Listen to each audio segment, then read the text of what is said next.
அண்மை செய்தி.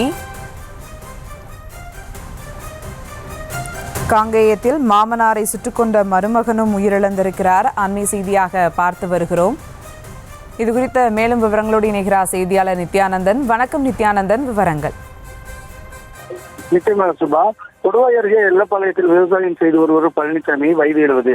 இவருக்கு அம்பிகா என்ற மகளும் ரவிபிரசாத் என்ற மகனும் உள்ளனர். இந்த நிலையில் மகள் அம்பிகாவுக்கு படியூரை சேர்ந்த ராஜ்குமார் என்ற கணவர் உள்ளார். இவர் படியூரில் ஹாலோ பிளாக் கம்பெனி நடத்தி வருகிறார். இந்நிலையில் தந்தை பழனிசாமி மற்றும் கணவர் ராஜ்குமாருக்கு இடையே கடந்த 6 வருடங்களுக்கு குடும்ப தகராறு ஏற்பட்டுள்ளது. இதனால் இரு குடும்பங்களுக்கும் போக்குவரத்து இல்லாமல் இருந்த நிலையில் இதை மனதில் வைத்துக் கொண்டு மருமகன் ராஜ்குமார் மாமனார் பழனிசாமி கொலை செய்யும் நோக்கில் வீட்டில் இருந்து இன்று துப்பாக்கியை எடுத்துக்கொண்டு எல்லப்பாளையத்தை நோக்கி வந்துள்ளார்.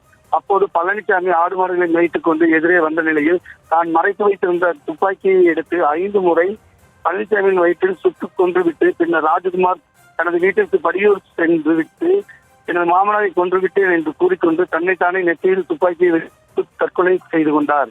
பின்னர் காயம்பட்ட அவரை திருப்பூர் அரசு மருத்துவமனை கொண்டு சென்ற நிலையில் ராஜ்குமார் இறந்துவிட்டதாக மருத்துவர்கள் தெரிவித்துள்ளனர். குடும்ப தகராறில் மருமகனை மாமனாரை சுட்டுக் கொன்றுவிட்டு தானும் தற்கொலை செய்து கொண்டது காங்கேயம் பகுதியில் பரபரப்பை ஏற்படுத்தி வருகின்றது. மேலும் இந்த துப்பாக்கி சூடு குறித்து ஊதியூர் மற்றும் காங்கேயம் காவல்துறை தீவிர விசாரணை மேற்கொண்டு வருகின்றனர். சுபா.